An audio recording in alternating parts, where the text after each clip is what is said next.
right, WMC, this is the video to find the winner of the Big Box Mini number 1.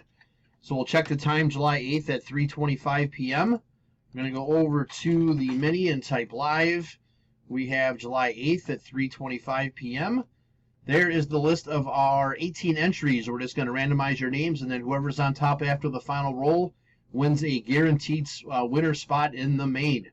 So we need a dice roll of 5 or higher. That's not going to work. That's not going to work.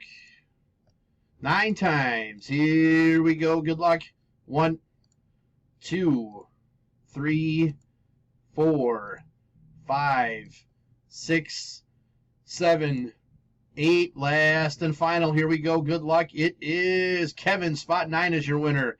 So, Kevin, you have the first spot in the Big Box main.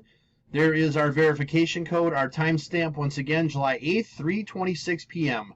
That's it, guys. Thanks.